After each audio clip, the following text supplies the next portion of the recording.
টাই আহোম, টাই খামতি, টাই শ্যাম, টাই ফাকে, টাই টুৰুং, টাই আইটন, লাই টাই আৰু মেইটাই। মেইটাইসকল ইতিমধ্যে মণিপুৰত আছে, আপোনালোকে জানে। খামতিসকল আছে অৰুণাচলত, ফাকিয়ালসকল, শ্যামসকল, আহোমসকল আছে অসমত, দক্ষিণ পূব এছিয়াত আছে, থাইলেণ্ডত আছে, ম্যানমাৰত আছে, লাওছত আছে, ভিয়েটনামত আছে, কম্বোডিয়া, এনেকৈ ধৰি দক্ষিণ পূব এছিয়াৰ বিভিন্ন দেশত আমাৰ টাইমূলীয় লোকসকলে বিচৰিত হৈ আছে। চতুৰ্থ টাই জনগোষ্ঠীৰ টাই মহোৎসৱ এতিয়া হ'বলৈ গৈ আছে শদিয়াত। হয়, শদিয়াত। আৰু সেয়া হৈ গ'ল 18, 19, 20, 21, 22 5 দিনৰ কাৰণে, অৰ্থাৎ 5 দিনীয়া। আৰু এই টাই মহোৎসৱত কি হ'ব আৰু তাৰ গোটেই পৰিৱেশ বিষয়ে আজি আমি আপোনালোকক অকণমান জনাবৰ কাৰণে চেষ্টা কৰিম। আৰু মোৰ লগত যিহেতু টাই মহোৎসৱৰ বহুকেইজন বিষয়ববীয়া আছে, তেওঁলোকৰ পৰা আমি অকণমান থুলমূলকৈ জানিব বিচাৰিছোঁ। ছাৰ নমস্কাৰ। নমস্কাৰ। ভালে আছে? ভালে আছোঁ। হয়, আজি যিহেতু লাই খুঁটা পোতা হৈছে, ইয়াৰ বিষয়ে অকণমান আমি জানিবৰ কাৰণে চেষ্টা কৰোঁ। আমাৰ উত্তৰ পূৰ্বাঞ্চলৰ যিসকল ৰাজ্যত টাইমূলীয় জনগোষ্ঠী মানুহ আছে, তেওঁলোকক একত্ৰিত কৰি আমাৰ টাই জনগোষ্ঠীটোৰ উত্তৰণৰ ক্ষেত্ৰত আমি কিবা এটা কৰিব পাৰোঁ নেকি, এই উদ্দেশ্যৰে ভাষিক, সাহিত্যিক, সাংস্কৃতিক এই পৰম্পৰাবিলাক জীয়াই ৰাখিবৰ কাৰণে আমি এটা চেষ্টা এটা চলাইছোঁ। হয়, একদম অশেষ ধন্যবাদ থাকিল। আৰু মই ইয়াতে আপোনালোকক এটা কথা জনাব লাগিব, যিহেতু আপোনালোকে সকলোৱে জানে আহোম, টাই, খামতি এনেকুৱা 7টা ডাল মিলি পেলাই এটা গুৰি হৈছে। আৰু এই গোটেই 7টা গুৰি লগ লাগি পেলাই যিহেতু ইয়াত টাই মহোৎসৱ এতিয়া হ'বলৈ গৈ আছে, এয়া হৈ গ'ল, মই আপোনালোকক আকৌবাৰ কৈছোঁ যে 18, 19, 20, 21, 22 জানুৱাৰী। আপোনালোকে এই ভিডিঅ'টো যিসকল ব্যক্তিয়ে চাই আছে, আপোনালোকক সকলোকে আমি নিমন্ত্ৰণ জনাইছোঁ 18, 19, 20, 21, 22 জানুৱাৰী এই শদিয়া হলৌ গাঁৱলৈ। আৰু সকলোৱে আহক যে, আৰু এই টাই খামতি বা টাই আহোম বা টাই এই জনগোষ্ঠীটোৱে কি ধৰণে গোটেইবিলাক তেওঁলোকৰ গোটেই পৰম্পৰা, জনগোষ্ঠীৰ গোটেইবিলাক কি ধৰণে তেওঁলোকে প্ৰদৰ্শন কৰে, সকলোৱে আমি চাম। আৰু তেওঁলোকে কি ধৰণৰ ব্যৱস্থা লৈছে আমি তেতিয়াও আমি আপোনালোকক ভিডিঅ'ৰ যোগেদি গোটেইখিনি দেখুৱাবৰ কাৰণে চেষ্টা কৰিম। আৰু আমাৰ লগত এতিয়া এগৰাকী ভণ্টি আছে, আৰু এই ভণ্টিগৰাকীৰ প্ৰথমতে তোমাৰ নামটো মই জানি লওঁ। নিহাৰিকা বৰুৱা। এতিয়া মই এটা কথা তোমাৰ পৰা জানিব বিচাৰিছোঁ, যিহেতু ধৰা তোমালোকে উঠি অহা প্ৰজন্ম, তোমালোকে কেনেকুৱা অনুভৱ কৰা নিজৰ জনগোষ্ঠীটোক লৈ পেলাই? নাই, মইতো বহুত গৌৰৱ অনুভৱ কৰোঁ, কাৰণ আমাৰ আহোমসকলৰ যিহেতু আমাৰ সাজ পোছাক আছে, নিজৰ আমাৰ সংস্কৃতি আছে, ভাষা আছে, এই সকলোবোৰ লৈ বহুত গৌৰৱ কৰোঁ। আৰু আমি নৱপ্ৰজন্ম হিচাপে নৱপ্ৰজন্ম সকলোকে আৰু যে আমাৰ ভাষা সংস্কৃতিৰ ওপৰত আপোনালোকে যাতে গুৰুত্ব দিয়ে। খুব বেছি ধন্যবাদ। আৰু আমাৰ উঠি অহা প্ৰজন্ম এগৰাকীয়ে তেওঁৰ নিজৰ মনৰ কথাকেইটা প্ৰকাশ কৰিলে। আৰু আমাৰ লগত এফালে এজন ককাইদেউ আছে, আৰু ককাইদেৱে গোটেই বিষয়বস্তুবিলাক আমাক অকণমান বুজাই দিয়ক। ককাইদেউ নমস্কাৰ। প্ৰথমে আপোনাৰ অচুকাই আছাম আপোনাৰ এই চেনেলটিৰ যোগেদি অসমৰ টাইমূলীয় সকলো জাতিৰ লগতে আমাৰ জাতি জনগোষ্ঠী সকলোকে জনাবলৈ পাই সুখী হ'ম। আজি টাই চতুৰ্থতম টাই সাংস্কৃতিক সমাৰোহখন এইবাৰ শদিয়াৰ হলৌ গাঁও এলেংমাৰী পথাৰত অনুষ্ঠিত কৰা হৈছে। ইয়াতে আমাৰ আজি প্ৰথম এই লাই খুঁটা স্থাপন কৰা হৈছে। আজি এই পবিত্ৰ থানৰ পৰাই আপোনালোকক সকলোকে পাই অতি আনন্দিত হৈছোঁ। আমাৰ এই 5 দিনীয়া যি 18 পৰা 22 যি জানুৱাৰী 18 পৰা 22 হ'বলগীয়া যি অনুষ্ঠান, এই অনুষ্ঠানভাগিত আমাৰ আটাইতকৈ আকৰ্ষণীয় হ'ব আমাৰ মিতিৰ মেল আৰু আমাৰ বৰচৰা। এনেকৈ কৰি আমাৰ প্ৰতিটো কাৰ্যসূচী সকলো জাতি জনগোষ্ঠীক লৈ এখন মিতিৰ মেল হ'ব। সেই মিতিৰ মেলখন আমাৰ যি একেডাল এনাৰজৰে বান্ধি ৰখা যি আমাৰ চাউলুং চুকাফাৰ যি নীতি আদৰ্শ, সেইখিনি আকৌ পুনৰ জীৱিত কৰিবৰ কাৰণে আমি সকলো জাতি জনগোষ্ঠীক আমি নিমন্ত্ৰণ কৰিম।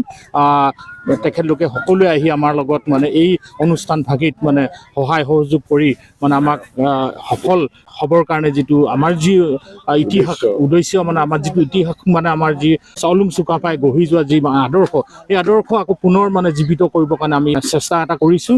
আৰু ইয়াতে এটা কথা মই ক'ব লাগিব, যিহেতু তেওঁলোকে তেওঁলোকৰ মনৰ কথাখিনি কৈছে আৰু সকলোকে নিমন্ত্ৰণ জনাইছে জানুৱাৰী মাহৰ 18, 19, 20, 21, 22 5 দিনৰ কাৰণে যিসকলে শদিয়া আহি পোৱা নাই, আপোনালোকে শদিয়া আহক, ফুৰিবলৈ আহক। লগতে এই টাই জনগোষ্ঠীৰ যি 7টা যে তেওঁলোকৰ ডাল ঠেঙনি আছে, এই গোটেই 7টাই মিলি পেলাই শদিয়া এই হলৌ গাঁৱত এতিয়া তেওঁলোকে টাই মহোৎসৱ উদযাপন কৰিবলৈ গৈ আছে আৰু তাত আমি আপোনালোকক সকলোকে লগ পাম বুলি আমি আশা কৰিলোঁ। আৰু মোৰ লগত এফালে দদাইদেউজন আছে। দদাইদেউ ভালে আছে? ভাল। মই এটা কথা জানিব বিচাৰিছোঁ, যিহেতু আমি সকলোৱে জানো যে বুৰঞ্জীত আহোমে 600 বছৰ যিহেতু ৰাজত্ব কৰিলে আৰু এই 600 বছৰ ৰাজত্ব কৰাৰ পাছত এতিয়া আমাৰ এই ভাই ককাই গোটেই যিসকল আমাৰ টাই জনগোষ্ঠীৰ যিসকল ব্যক্তি আছে তেওঁলোকে এতিয়া নিৰ্দিষ্ট কোনোবা এটা জেগাত নাই। তেওঁলোকে আমাৰ অসমৰ নহয়, ভাৰতৰ নহয়, পৃথিৱীৰ বিভিন্ন চুকত গৈ তেওঁলোকে বসবাস কৰি আছে। এতিয়া ক'ৰ পৰা কিমান কেনেধৰণে ব্যক্তিবিলাকক নিমন্ত্ৰণ কৰা হৈছে আৰু কোন কোন আহিব অকণমান সবিশেষ জানিব বিচাৰোঁ আপোনাৰ পৰা। ধন্যবাদ।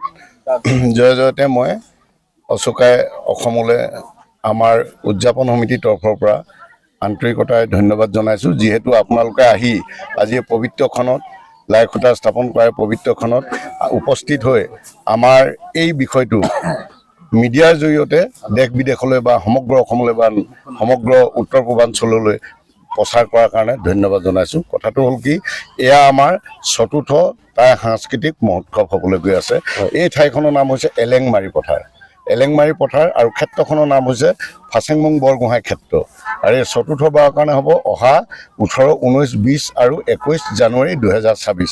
ইয়াৰ কথাটো হৈছে কি, আপুনি যিটো প্ৰশ্ন কৰিছে, আমাৰ উত্তৰ পূৰ্বাঞ্চলত 8টা জনগোষ্ঠী, টাই আহোম, টাই খামতি, টাই চাম, টাই ফাকে, টাই টুৰুং, টাই আইটন, লাই টাই আৰু মেইটাই। মেইটাইসকল ইতিমধ্যে মণিপুৰত আছে, আপোনালোকে জানে। খামতিসকল আছে অৰুণাচলত।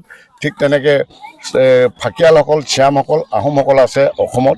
দক্ষিণ পূব এছিয়াত আছে, থাইলেণ্ডত আছে, ম্যানমাৰত আছে, লাওছত আছে, ভিয়েটনামত আছে, কম্বোডিয়া, এনেকৈ ধৰি দক্ষিণ পূব এছিয়াৰ বিভিন্ন দেশত আমাৰ টাইমূলীয় লোকসকলে বিচৰিত হৈ আছে। হয়, আৰু যিহেতু এতিয়া ধৰক ইমানবিলাক দেশ বিদেশত যে এতিয়া আমাৰ টাইসকল ব্যক্তিবিলাক যে তেওঁলোকে বসবাস কৰিছে, তেওঁলোককো নিমন্ত্ৰণ দিয়া হ'ব চাগে? হয়, নিশ্চয় নিমন্ত্ৰণ দিয়া হৈছে।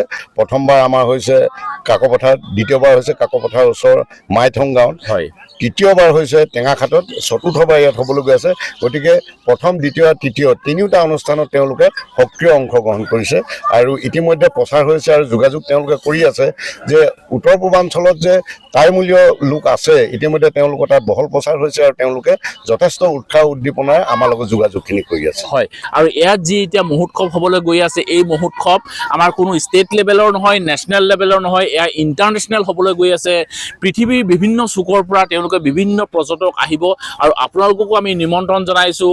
আপোনালোকে আহক আমাৰ এই শদিয়া হলৌ গাঁও এলেংমাৰী পথাৰত, আৰু আমাৰ এই কালচাৰেল সমূহবিলাক সকলোৱে একদম প্ৰদৰ্শন কৰিব। আৰু গোটেইবিলাক এই যিখন আপোনালোকে পথাৰ দেখিছে, এই পথাৰখনতে বিভিন্ন ধৰণৰ গোটেই কালচাৰেল, গোটেই ট্ৰেডিশ্যনেল গোটেইবিলাক বস্তু ইয়াত প্ৰদৰ্শনী কৰা হ'ব। সকলোকে আমি নিমন্ত্ৰণ জনাইছোঁ। আৰু আমাৰ লগত যিহেতু এজন আৰু বিশেষ ব্যক্তি আছে, যুটীয়া সম্পাদক তেওঁৰ এই কাৰ্যকৰী, তেওঁৰ পৰা আমি দুটামান কথা জানিব বিচাৰিছোঁ। বাইদেউ হয়, নমস্কাৰ।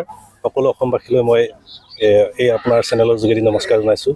যিহেতু আগন্তুক টাই সাংস্কৃতিক মহোৎসৱ 18, 19, 20, 21, 22 তাৰিখে 26 চনৰ অনুষ্ঠিত হ'ব। গতিকে মই সমূহ অসমবাসীৰ লগতে আমাৰ বিভিন্ন দেশত থকা আমাৰ টাই জাতিৰ মানুহখিনিক মই আহ্বান জনাইছোঁ উদযাপন সমিতিৰ পৰা, আহক সকলোৱে আমাৰ জাতিটো উদ্ধাৰৰ ক্ষেত্ৰত যেনেদৰে আমি সকলোৱে মিলিজুলি এই উদযাপন কৰা অনুষ্ঠানটো সাফল্যমণ্ডিত কৰিব পাৰোঁ, তাৰ কাৰণে মই উদযাপন সমিতিৰ সাধাৰণ সম্পাদক হিচাপে মই সকলোকে আহ্বান জনাইছোঁ। একদম ধন্যবাদ থাকিল। আৰু আমি আশা কৰিছোঁ আমি বিভিন্ন জাতি জনগোষ্ঠীৰ যিবিলাক তেওঁলোকৰ মহোৎসৱ পাতে, আমি বিভিন্ন মহোৎসৱত যাওঁ, সকলোৰে জাতি জনগোষ্ঠীৰ গোটেই মহোৎসৱবিলাক আমি উপভোগ কৰোঁ। আৰু এইবাৰ আমি আপোনালোকক নিমন্ত্ৰণ জনাইছোঁ শদিয়ালৈ। সেই 5 দিনত আমি সকলোকে লগ পাম বুলি আশা কৰিলোঁ। আৰু ভিডিঅ'টো আজি বৰ বেছি দীঘল নকৰি আজি ভিডিঅ'টো ইয়াতে সামৰণি মাৰিছোঁ। অন্য এটা ভিডিঅ'ত অতি সোনকালে লগ পোৱাৰ প্ৰতিশ্ৰুতিৰে আজি এই ভিডিঅ'টোৰ পৰাই বিদায় ল'লোঁ। ধন্যবাদ থাকিল। জয় আই অসম।